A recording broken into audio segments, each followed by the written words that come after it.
Hey everyone, I'm Ryan Douglas, the teaching pastor here at the 456, and we have just started a very short series on Revelation.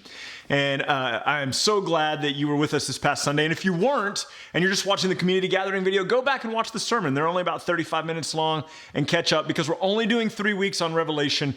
And I want you to kind of be able to be in this conversation with us. So it was a great week. I'm super excited to be talking about this some more. We were in chapter 21 this past week. We'll be in chapter 22 of Revelation this next week. If you want to, get brownie points, like Pierce will give you $1. Anyway. Here's what our theology was this past week. Our theology was, at the end of this age, we will enjoy a new heaven and new earth. Really quick note, in case you missed it Sunday, when the Bible talks about new heavens and new earth, it is not talking about heaven the way we talk about heaven. So the new heavens and the new earth, it's really talking about a new creation.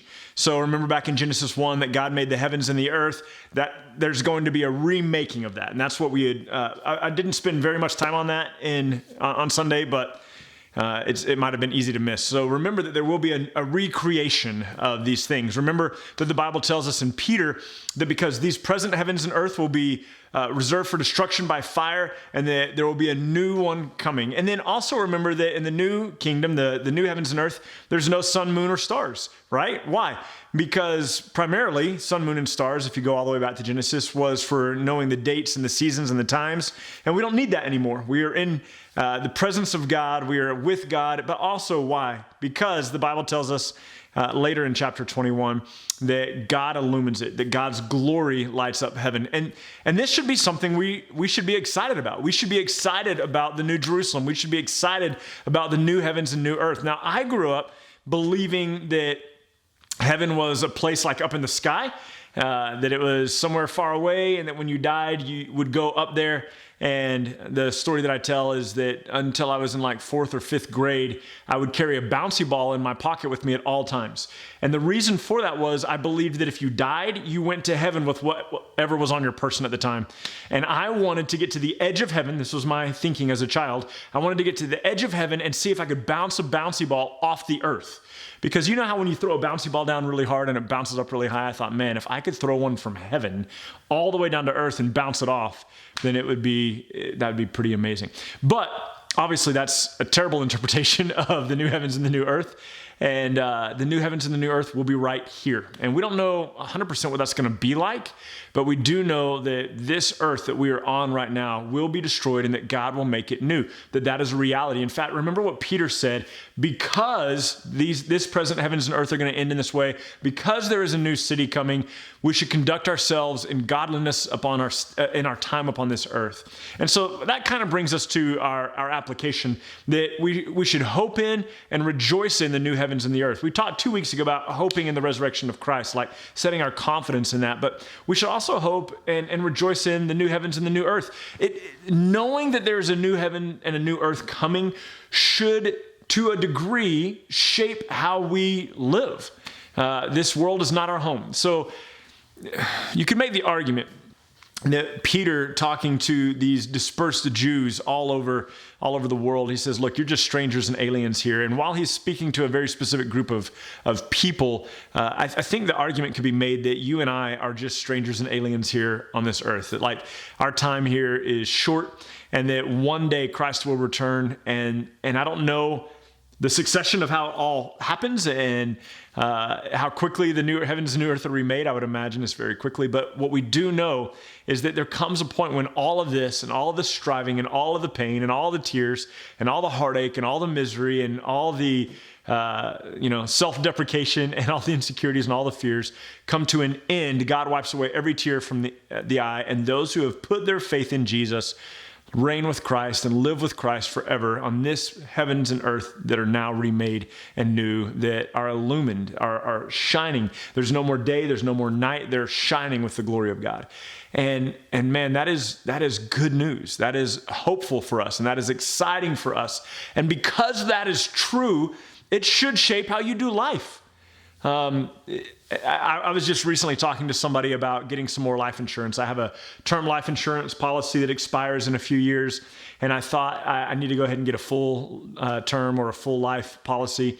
And I just thought, if something happens to me, Micah and I have been to a couple of funerals in the last month, and just this mindset of, if something happens to me, I want my family to be able to be taken care of. And we do that, I think, right? If we're vigilant, we think about investments, and we think about paying off debt, and we think about having life insurance policies so that we can provide for our families. And we make preparations for the future. We make preparations for what might happen or what could be coming around the corner. And I just think that while that's wise to do, right? Like, if I can have a good life insurance policy and something does happen to me, then Michelle and the boys are taken care of. And you guys, because y'all are a gracious church, you'll help take care of them. But while we can do that, and that there's wisdom in that, there is also wisdom for the believer to think on eternity, to think on the new heavens and the new earth, and let the fact that there is a new heavens and new earth shape how we do life. Shape how we approach life, shape how we make decisions. Like, what are we doing? What are we teaching our kids? Look, I'm not down on sports or anything like that. I just happen to be very unathletic. I happen to, I learned to catch a ball when I was like 25. But so I've been catching a ball now for 20 years. Thank you. Anyway, there's this mindset though that like, I see a lot of parents put a lot of energy into their kids' extracurricular activities, and there's nothing wrong with that. I think it's really cool, all the things that we can do and be part of, whether it's drama or whether it's livestock judging and these kinds of things. Those are cool things. Like I never did any of that. I did swim. I did swim in high school for a couple of years, and I enjoyed it. But I was in the pool at 6:30 in the morning every day. And then we were in the pool at 4:00 in the afternoon for another couple of hours, and we swam every single day. I think the only day we didn't have to swim was Sundays. And we swam every day, twice a day. And it took up a lot of time. And again, nothing wrong with that. I'm not doing anything with it now. And I just want to remind you that in the midst of all the things you are tempted to do as a family, and not tempted in a bad way, right? Just pursuits. In all the pursuits that we have, and all the pursuits that our kids have, what would it be like if our mind was shaped by the new heavens and the new earth rather than by what we can amass and what we can gain in this earth? Like the most prominent we can become, the best we can become, the most important people we could ever become in this day and age is nothing compared to the kingdom of heaven, which is why Jesus says about John the Baptist that while he's the greatest among men, he's still least in the kingdom. Like the kingdom of heaven is better.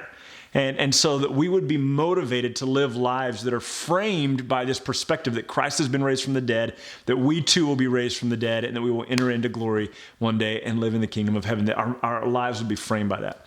Our prayer this past week was, God, give us a desire for your kingdom in the New Jerusalem. The kingdom in the New Jerusalem, same thing. The reason I use two different terms there is because I think we talk about the kingdom of God and we talk about the New Jerusalem, but I think a lot of times we talk about them as two separate things. And so I want to marry those terms together in our mind. But I have a couple of questions for you to consider. Question number one, what vacation or holiday do you look forward to the most? I will start. We as a family go to Ruidoso every summer. We weren't able to go in 2020 because of COVID, but I have been looking forward to our trip to Ruidoso this summer since like December. It's just a really relaxing time. It's a beautiful getaway, and I'm super excited about it. We're trying to plan a really big trip for when I turn 50, but we'll see if that happens.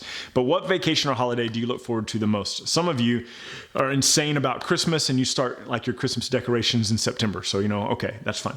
Question two, how do you prepare for that vacation or holiday? From a practical standpoint, I put money aside every year so that we have the money to be able to go on vacation and get away. And we're blessed to have some friends who have a cabin, and so we're able to do it pretty affordably. But we make preparations and we put money aside, and so like there are plans, right? There are things that you do to ensure that you can go on this trip or enjoy this holiday. And then question three is, what are some practical ways you can refocus your attention on the coming kingdom? So if we make preparations for vacations, if we make preparations for holidays, what are some practical ways that we can refocus ourselves so that we are preparing ourselves mentally and spiritually for the coming kingdom of God? so that when Christ appears, when the kingdom is ushered in, that we are like the Thessalonians, or Paul says to the Thessalonians, we are awake. We are those who are ready for it. And so what are some practical ways that you can shift your perspective so that your worldview is based off of eternity and not the temporary? So think about those things. I hope to see you Sunday as we continue this discussion. We'll be in Revelation 22, as I said. Love you guys. Have a great week, and we'll talk to you soon. Bye-bye.